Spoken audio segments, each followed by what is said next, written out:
ವೇದಿಕೆ ಮೇಲಿರುವ ಮತ್ತು ಈ ಸಭೆಯ ಅಧ್ಯಕ್ಷತೆಯನ್ನು ವಹಿಸಿರ್ತಕ್ಕಂಥ ಮೊಗವೀರ ಮಹಾಸಮಾಜದ ಮಹಾಸಂಘದ ತಾಲೂಕು ಅಧ್ಯಕ್ಷರಾದಂಥ ಬಾಳವೇಲ್ ಶ್ರೀನಿವಾಸ್ ಅವರೇ, ಗೌರವಾಧ್ಯಕ್ಷರಾದಂಥ ಸೀನಣ್ಣ ಅವರೇ ಮತ್ತು ಸೊಪ್ಪಗುಡ್ಡೆ ರಾಘವೇಂದ್ರ ಅವರೇ, ಇಲ್ಲಿ ವೈದ್ಯಾಧಿಕಾರಿ ಡಾಕ್ಟರ್ ಅರವಿಂದ ಅವರೇ, ಗೀತಾ ರಮೇಶ್ ಅವರೇ, ಸುಧಾಕರ್ ಅವರೇ, ವಿಕ್ರಮ್ ಅವರೇ, ತುರ್ಕಿ ಶಿವಣ್ಣ ಅವರೇ, ಸತೀಶ್ ಅವರೇ, ಎಲ್ಲ ಮುಖಂಡರುಗಳೇ, ಆತ್ಮೀಯರೇ ಮತ್ತು ನಮ್ಮ ಆಸ್ಪತ್ರೆಯ ಎಲ್ಲ ಸಿಬ್ಬಂದಿ ವರ್ಗದವರೇ, ಮಾಧ್ಯಮದ ಮಿತ್ರರೇ ಮತ್ತು ಆರೋಗ್ಯ ರಕ್ಷಾ ಸಮಿತಿಯ ಎಲ್ಲ ಸದಸ್ಯರೇ, ಬಹಳ ಒಳ್ಳೆಯ ಕಾರ್ಯಕ್ರಮದಲ್ಲಿ ಇವತ್ತು ಪಾಲ್ಗೊಂಡಿದ್ದೇವೆ.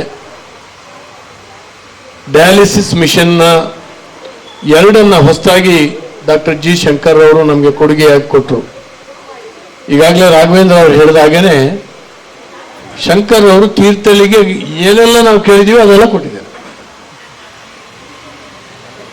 ಕೊಟ್ಟಿದ್ದಾರೆ. ತೀರ್ಥಹಳ್ಳಿಯ ಬಗ್ಗೆ ಒಂದು ಅಭಿಮಾನ ಮತ್ತು ಇಲ್ಲಿ ಮೊಗವೀರ ಮಹಾಸಮಾಜದವರು ಮಾಡ್ತಾ ಇರತಕ್ಕಂಥ ಸಮಾಜಮುಖಿ ಕಾರ್ಯ ಅವರಿಗೆ ಬಹಳ ಮೆಚ್ಚುಗೆ ಆಗಿದೆ ತೀರ್ಥಹಳ್ಳಿ ಬಗ್ಗೆ. ಹಾಗಾಗಿ ಈ ಸಮಾಜದ ಗೌರವ ಮತ್ತು ತೀರ್ಥಹಳ್ಳಿಯ ಒಂದು ಸುಸಂಸ್ಕೃತವಾದಂಥ ತಾಲೂಕು ಜಿ ಶಂಕರ್ ಅವರಿಗೆ ಅಪ್ಯಾಯಮಾನವಾಗಿದೆ. ಹಾಗಾಗಿ ನಾವು ಅವರಿಂದ ಬಹಳ ದೊಡ್ಡ ಉಪಕಾರವನ್ನು ಪಡೆದಿದ್ದೇವೆ. ಅವರಿಗೆ ಇನ್ನಷ್ಟು ಕೊಡುವ ಶಕ್ತಿಯನ್ನು ದೇವರು ಕೊಡಲಿ, ಇನ್ನಷ್ಟು ಜನರ ನೋವನ್ನು ನಿವಾರಣೆ ಮಾಡುವಂಥ ಶಕ್ತಿಯನ್ನು ಅವರಿಗೆ ಮತ್ತು ಅವರ ಕುಟುಂಬಕ್ಕೆ ಕೊಡಲಿ ಅಂತೇಳಿ ಹೇಳಿ ನಾನು ದೇವರನ್ನು ಪ್ರಾರ್ಥಿಸ್ತಾ ಇದ್ದೇನೆ.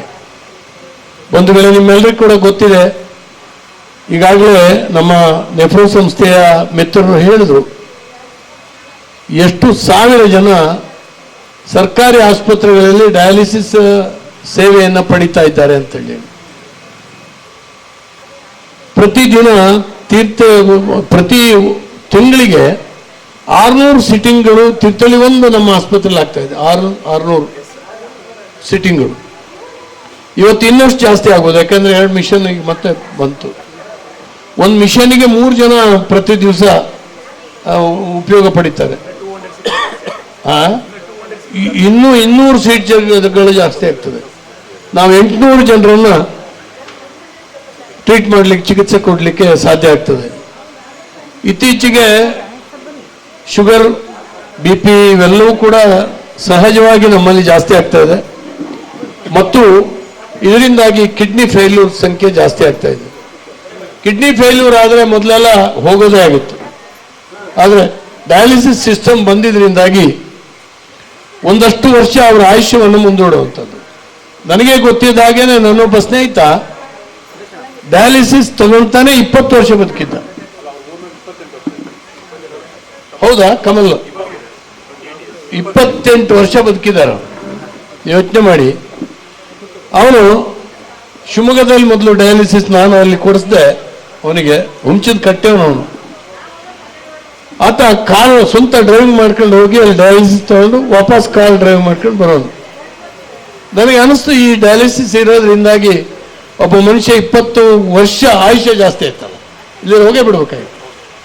20 ವರ್ಷ ಬದುಕಿಸಿಡ್ತೋದ ಅದೊಂದು ಡಯಾಲಿಸಿಸ್ ಚಿಕಿತ್ಸೆ. ಹೀಗೆ ಇವತ್ತು ನಮ್ಮ ತಾಲೂಕಿನ ಬಹಳಷ್ಟು ಜನಕ್ಕೆ ಇದು ಉಪಕಾರ ಆಗಿದೆ. ಎಲ್ಲೋ ಮಣಿಪಾಲಕ್ಕೆ ಹೋಗ್ಬೇಕಾಗಿತ್ತು, ಶಿವಮೊಗ್ಗ ಹೋಗ್ಬೇಕಾಗಿತ್ತು, ಸಾವಿರಾರು ರೂಪಾಯಿ ಖರ್ಚು ಮಾಡಬೇಕಾಗಿತ್ತು. ಅನುಕೂಲಸ್ಥರು ಈಗಲೂ ಕೂಡ ಮಣಿಪಾಲಲ್ಲಿ ಇಲ್ಲಿ ಹೋಗ್ತಾ ಇದ್ದಾರೆ. ಆದರೆ ಬಡವರಿಗೆ, ಸಾಮಾನ್ಯ ಜನರಿಗೂ ಕೂಡ ಇದು ಬರ್ತಾ ಇದೆ.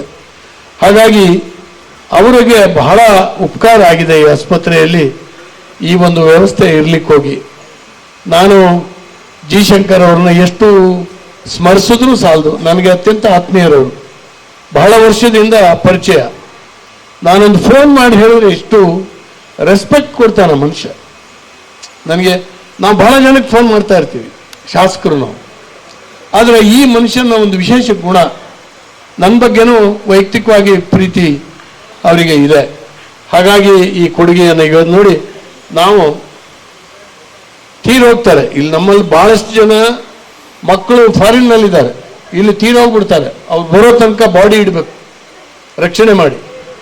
ಇಲ್ಲಿ ಶವ ಶೀತಲೀಕರಣ ಒಂದು ಇದನ್ನು ಕೊಟ್ಟಿದ್ದಾರೆ ನಮ್ಗೆ, ಯೂನಿಟ್ 4 ಜನರನ್ನು ಇಡ್ಬೋದು. ಅದು ಎಷ್ಟು ಉಪಕಾರ ಆಗಿದೆ ಅಂತ ಹೇಳಿದ್ರೆ ನನಗೆ ಗೊತ್ತಾಗ್ತದೆ ಅಷ್ಟು ಒಳ್ಳೆಯದಾಗಿದೆ. ಮತ್ತು ಕಣ್ಣಿನ ಎಕ್ಸ್ರೇ ಇದನ್ನು ಕೂಡ ಅವರು ಕೊಟ್ಟರು. ಹಾಗಾಗಿ ಇವೆಲ್ಲವೂ ಕೂಡ ಅವ್ರ ಕಡೆಯಿಂದ ತುಂಬ ದೊಡ್ಡ ಕೊಡುಗೆ ಹರಿದು ಬಂದಿದೆ. ಸರ್ಕಾರಿ ಆಸ್ಪತ್ರೆ ಇದೆ, ಸಾವಿರಾರು ಜನ ಬರ್ತಾ ಇದ್ದಾರೆ, ಅಸಹಾಯಕರು, ಬಡವರು. ಈ ಆಸ್ಪತ್ರೆಗಳಲ್ಲಿ ಸರ್ಕಾರ ಕೊಟ್ಟಂಥದ್ದು ಸಾಕಾಗೋದಿಲ್ಲ. ಇವತ್ತು ವೈದ್ಯರಿಗೆ ಕೊಟ್ಟಿದೆ, ವೈದ್ಯರಿಗೆ ಸಂಬಳ ಕೊಡ್ತಾ ಇದೆ, ಶುಚಿತ್ವ, ಇದು ಔಷಧಿ ಎಲ್ಲವೂ ಕೂಡ ಬರ್ತಾ ಇದ್ರು ಕೂಡ ಈ ಎಕ್ವಿಪ್ಮೆಂಟ್ಸ್ ಇಲ್ಲದೆ ಇದ್ರೆ ತಾಲೂಕು ಮಟ್ಟದ ಒಂದು ಆಸ್ಪತ್ರೆ ಭಾಳ ಪರಿಣಾಮಕಾರಿಯಾಗಿ ಕೆಲಸ ಮಾಡಲಿಕ್ಕೆ ಕಷ್ಟ. ಇದು ಕೊಟ್ಟಿದ್ರಿಂದ ತುಂಬ ಒಳ್ಳೆಯದಾಗ್ತದೆ. ಹಿಂದೆ ಒಂದ್ಸರಿ ಶೇಷಗಿರಿಯಪ್ಪನವರ ಕುಟುಂಬದವರು ನಮಗೊಂದು ಲ್ಯಾಬ್ ಇದನ್ನು ಕೊಟ್ಟರು, ಬ್ಲಡ್ಡು ಮತ್ತು ಮೂತ್ರ ಪರೀಕ್ಷೆ ಮಾಡುವಂಥ ಒಂದು ಸಾಧನವನ್ನು ಸುಮಾರು 5-6 ಲಕ್ಷ ರೂಪಾಯಿಗಳ ವೆಚ್ಚದಲ್ಲಿ ಅವರು ಕೊಟ್ಟರು. ಹಾಗೆ ಡೋಬಿ ಮಿಷನ್, ವಾಷಿಂಗ್ ಮಿಷನ್ ಕೂಡ ರಾಮಕೃಷ್ಣ ಅವರ ಮಗ ಇನ್ನು ಲ್ಯಾಬಿನ ಇದನ್ನು ಕೊಟ್ಟರು.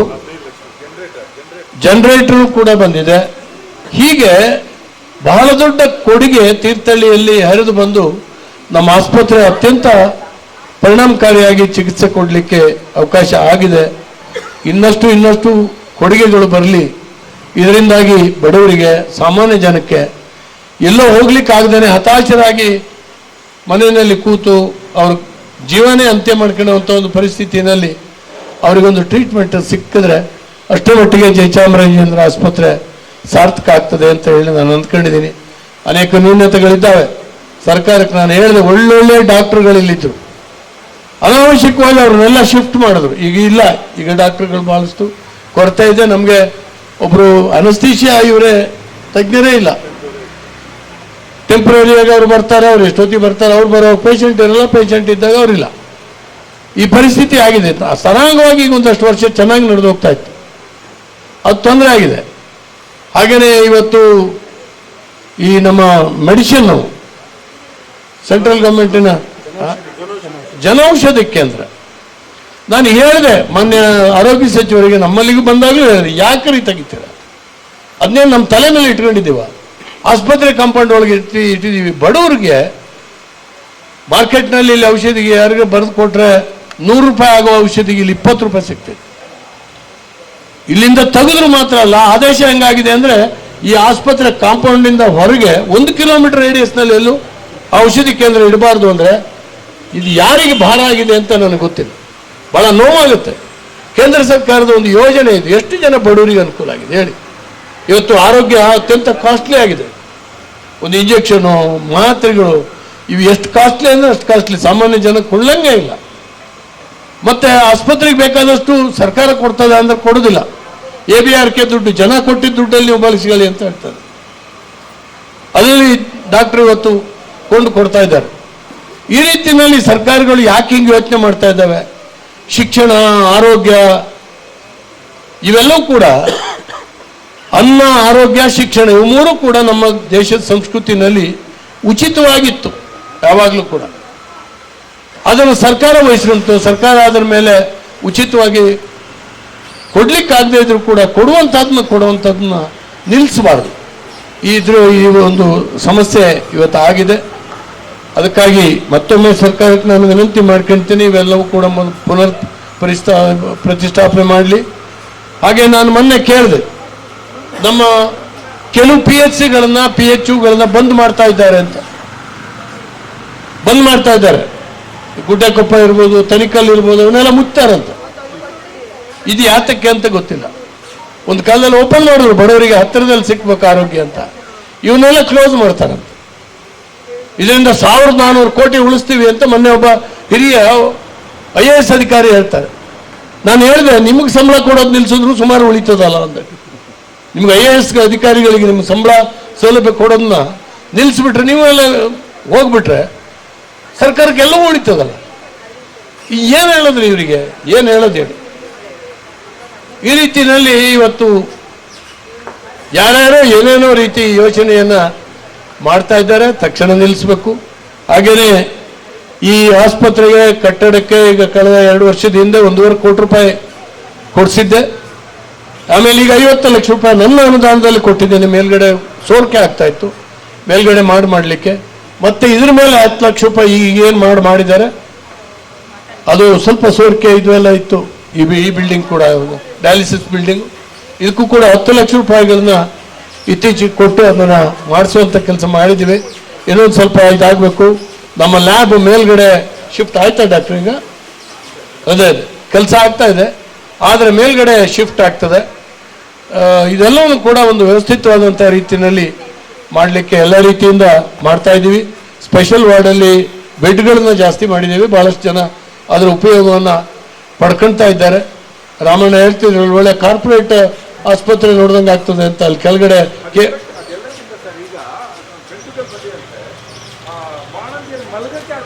ಅದನ್ನೇ ಹೇಳ್ಬೇಕು ಅಂತ ಮಾಡಿದ್ರು. ಈ ಚೌಕಾಶಿ ಹೆಂಗಾಗ್ತದೆ ಅಂದರೆ, ಹಾಸಿಗೆ ಅಗಲ ಕಮ್ಮಿ ಮಾಡಿದ್ದಾರೆ. ಯಾವ ಗಂಟು ಹೊಡಿಯೋಕ್ಕೆ ಅಂತ ನನಗೆ ಗೊತ್ತಿಲ್ಲ. ಹಾಸಿಗೆಗೆ ಅಗಲ ಕಮ್ಮಿ ಮಾಡಿದೆ, 2 ಅಡಿ. ತಾಯಿ ಮಗು ಮಲಗಬೇಕಪ್ಪ, ಹೆಂಗೆ ಮಲಗೋದು? ಅಂದರೆ ದುಡ್ಡು ಉಳಿಸ್ಬೇಕು ಅಂತನ, ಉಳಿತದೆ ಅಂತನ, ಅಥವಾ ಅದರಲ್ಲಿ ಕೊಟ್ಟಿದ್ರಲ್ಲಿ ಗಂಟು ಹೊಡೆದಿದ್ದ ಹಾಸಿಗೆಯ ಅಗಲನೇ ಕಮ್ಮಿ ಮಾಡುವಂಥ ಕೆಲಸ ಮಾಡಿದ್ದಾರೆ. ಇವತ್ತಿವೆಲ್ಲ ಇದ್ದಾವೆ. ಯಾಕಂದರೆ ಇಲ್ಲಿ ಸಾರ್ವಜನಿಕವಾಗಿ ಸರ್ಕಾರದಲ್ಲಿ ಕೆಲಸ ಮಾಡೋರು ಎಲ್ಲರೂ ಕೂಡ ಸರಿಯಾದ ರೀತಿ ಯೋಚನೆ ಮಾಡದೆ ಹೋದರೆ ಇವೆಲ್ಲವೂ ಕೂಡ ಅನಾನುಕೂಲತೆಗಳು ಆಗ್ತದೆ ಅನ್ನುವಂಥ ಮಾತನ್ನು ಈ ಸಂದರ್ಭದಲ್ಲಿ ಹೇಳ್ತಾ, ಇನ್ನಷ್ಟು ಆಸ್ಪತ್ರೆಯನ್ನು ಉನ್ನತೀಕರಣ ಮಾಡಲಿಕ್ಕೆ ನಾನು ಒಂದು ತಾಯಿ ಮಗು ಆಸ್ಪತ್ರೆ ಇಲ್ಲಿ ಆಗಬೇಕು ಅಂತ ಈಗಾಗಲೇ ಪ್ರಪೋಸಲನ್ನು ಕಳಿಸಿದ್ದೀವಿ. ಅದು ಕೂಡ ಆಗ್ಬೋದು ಅಂತ ಕಾಣಿಸ್ತದೆ. ಆದರೆ ಇನ್ನಷ್ಟು ಜನ ಡಾಕ್ಟರ್ಗಳು, ಗೈನಕಾಲಜಿಸ್ಟು ಮತ್ತು ಸ್ಟಾಫ್ ಜಾಸ್ತಿ ಬರ್ತದೆ. ಮತ್ತು ನಮ್ಮ ಪಕ್ಕದಲ್ಲೇ ಇರುವಂಥ ಕೋಣಂದೂರನ್ನು 10.5 ಕೋಟಿ ರೂಪಾಯಿಗಳ ವೆಚ್ಚದಲ್ಲಿ ಕಟ್ಟಡವನ್ನು ಕಟ್ಟಿದ್ದೇವೆ. 25 ಹಾಸಿಗೆಯ ಆಸ್ಪತ್ರೆ ಅಲ್ಲೂ ಕೂಡ ಚೆನ್ನಾಗಿ ಆಗ್ತಾ ಇದೆ. ಈಗಾಗಲೇ ವೈದ್ಯರು ಮತ್ತು ಸಿಬ್ಬಂದಿ ವರ್ಗದವರನ್ನು ಮಂಜೂರಾತಿ ಕೊಟ್ಟರು. ಮೊನ್ನೆ ಈಗ 1 ತಿಂಗಳ ಹಿಂದೆ ನಾನೇ ಫಾಲೋಅಪ್ ಮಾಡಿಸಿದ್ದೀನಿ. ಅದಕ್ಕೆ ವೈದ್ಯರನ್ನ ಕೊಟ್ಟರೆ ಇಲ್ಲಿ ಸ್ವಲ್ಪ ಲೋಡ್ ಕಮ್ಮಿ ಆಗಬೇಕು ಅಂತ ನಮ್ಮ ಆಲೋಚನೆ. ಅಲ್ಲಿ ಕೂಡ ಆಗಬೇಕು ಅಂತೇಳಿ ಹೇಳಿ ಆ ಕನ್ನಂಗಿ ಆಸ್ಪತ್ರೆಯನ್ನು ಇದನ್ನ ಸಮುದಾಯ ಆಸ್ಪತ್ರೆಯಾಗಿ ಈಗಾಗಲೇ ಮೇಲ್ದರ್ಜೆಗೆ ಏರಿಸಿದ್ದೇವೆ. ಒಟ್ಟಾರೆ ಆರೋಗ್ಯ ಕ್ಷೇತ್ರಕ್ಕೆ ಸಾಕಷ್ಟು ಆದ್ಯತೆ, ಶಿಕ್ಷಣ ಮತ್ತು ಆರೋಗ್ಯ ಕ್ಷೇತ್ರಕ್ಕೆ ಆದ್ಯತೆಯನ್ನು ಕೊಡುವಂಥ ಕೆಲಸವನ್ನು ನಾನಂತೂ ಒಬ್ಬ ಶಾಸಕನಾಗಿ ಮಾಡಿದ್ದೇನೆ. ನಾನು ನನ್ನ ಮಿತ್ರರಾದಂಥ ನಮ್ಮ ಸೊಪ್ಪುಗುಡ್ಡೆ ರಾಘು ಅವರಿಗೆ ಅಭಿನಂದಿಸ್ತೇನೆ. ಯಾಕಂದರೆ ಅವ್ರ ಸಹಾಯ ನನಗೆ ತುಂಬ ಇದೆ, ಅವ್ರದ್ದು ಮತ್ತು ಮಗುವೀರ ಸಮಾಜದ ಸಹಾಯ ತುಂಬ ಇದೆ. ಹಾಗಾಗಿ ಇವೆಲ್ಲವೂ ಆಗ್ತಾ ಇರೋದು. ಮತ್ತು ಭಾಳ ಕಾಳಜಿ ಇದೆ ರಾಘಣ್ಣಗೆ, ಭಾಳ ಕಾಳಜಿ ಇದೆ. ಅವ್ರು ನೋಡಿ ಇವತ್ತು ಈ ಕಾರ್ಯಕ್ರಮವನ್ನು ಏರ್ಪಾಡು ಮಾಡೋಣ ಅಂತೇಳಿ ಹೇಳಿ ಇದೆಲ್ಲ ಮಾಡಿ ನಿಮ್ಮನ್ನೆಲ್ಲ ಕರೆದು ಕೂರಿಸಿ ಇದೆಲ್ಲ ಮಾಡಬೇಕು. ಯಾಕಂದರೆ ಇನ್ನೊಬ್ಬ ದಾನಿಗೆ ಇಲ್ಲಿಂದ ಪ್ರೇರಣೆ ಹೋಗ್ಬೇಕು. ಈ ಕಾರ್ಯಕ್ರಮದಿಂದ ಜಿ ಶಂಕರಿಗೆ ಆಗಬೇಕಾಗಿದ್ದೇನೂ ಇಲ್ಲ, ಅವ್ರು ಇದಕ್ಕಿಂತ ದೊಡ್ಡ ಕೆಲಸ ಮಾಡಿದ್ದಾರೆ. ಅದು ಇಲ್ಲಿರುವ ಇನ್ನೊಬ್ಬ ಯಾರೋ ದಾನಿಗೆ ಒಂದು ಪ್ರೇರಣೆ ಹೋಗ್ಬೇಕು. ಹೌದಪ್ಪ, ನಾನು ಕೊಟ್ಟರೆ ಒಳ್ಳೆಯದಾಗ್ತದೆ ಅಂತೇಳಿ ಆ ರೀತಿಯಲ್ಲಿ ಇವತ್ತು ಸಮಾಜಕ್ಕೆ ಒಂದು ಒಳ್ಳೆಯ ಸಂದೇಶ ಕಳಿಸುವಂಥ ಇದು. ಹಾಗೆಯೇ ನಾನು ನನ್ನ ಮಿತ್ರರು ಈ ಡಯಾಲಿಸಿಸ್ ಇದರದ ಏನು ಕಮಲ್ ಡಿ ಚಾ ಅವರಿಗೆ ನಾನು ಅಭಿನಂದನೆಗಳನ್ನು ಸಲ್ಲಿಸ್ತೀನಿ. ಅವರ ಆರೋಗ್ಯನೂ ಸುಧಾರಣೆ ಆಗಲಿ ಅಂತ ನಾವೆಲ್ಲ ಸ್ಮರಣೆ ಮಾಡ್ಕೊಂಡು. ಭಾಳ ಜನ ಶ್ರೀಮಂತರಿಗೆ ಆರೋಗ್ಯ ಕೆಟ್ಟೋಗುತ್ತೆ, ಆದರೆ ಇವೆಲ್ಲ ಮಾಡೋದೇ ಇಲ್ಲ. ಅದು ಈ ಮನುಷ್ಯ ಅದನ್ನು ನನಗಾದ ನೋವು ಬೇರೆಯವರಿಗೆ ಆಗಬಾರ್ದು, ಅವರು ಉಪಶಮನ ಆಗಬೇಕು ಅಂತೇಳಿ ಮಾಡ್ತಾರಲ್ರಿ, ಭಾಳ ಮುಖ್ಯ. ಇಲ್ಲಿ ಅಧಿಕಾರಿಗಳಿರ್ಬೋದು, ಆ ಸಿಬ್ಬಂದಿ ವರ್ಗ ತುಂಬ ಒಳ್ಳೆಯ ಸಿಬ್ಬಂದಿ ವರ್ಗದವ್ರು ಬಂದಿದ್ದಾರೆ, ತುಂಬ ಚೆನ್ನಾಗಿ ನೋಡ್ಕೊಳ್ತಾರೆ. ನನಗೆ ಹಿಂದೆ ಕಾಂಟ್ರಾಕ್ಟರ್ ಇದ್ದಾಗ ಭಾಳ ಕಂಪ್ಲೇಂಟ್ ಬರ್ತಾಯಿತ್ತು. ಅವರು ದುಡ್ಡು ಕೇಳ್ತಾರೆ, ಇಂಜೆಕ್ಷನಿಗೆ ಎಷ್ಟೋ ದುಡ್ಡು ಕೇಳ್ತಾರೆ, ಹಿಂಗಿದೆಲ್ಲ ಕಂಪ್ಲೇಂಟ್ ನನಗೆ ಬರ್ತಾಯಿತ್ತು. 2-3 ಸರಿ ಬಂದು ಜಗಳ ಆಡೋಗಿದ್ದೀವಿ. ಆದರೆ ಇವರು ವಹಿಸ್ಕೊಂಡ್ರ ಮೇಲೆ ಒಂದು ಸಣ್ಣ ಕಂಪ್ಲೇಂಟ್ ಇಲ್ಲ. ಶುಚಿಯಾಗಿಟ್ಟು ಇಷ್ಟೊಂದು ಚೆನ್ನಾಗಿ ಮುತುವರ್ಜಿ ವಹಿಸಿ ಮಾಡ್ತಾ ಇದ್ದಾರೆ. ಅವರೆಲ್ಲ ಸಿಬ್ಬಂದಿ ವರ್ಗಕ್ಕೆ ಒಳ್ಳೆಯದಾಗಲಿ ಅಂತೇಳಿ ಹೇಳಿ ಈ ಸಂದರ್ಭದಲ್ಲಿ ಶುಭ ಹಾರೈಸಿ ನನ್ನ ಮಾತನ್ನು ಮುಗಿಸ್ತೇನೆ. ಜೈ ಹಿಂದ್.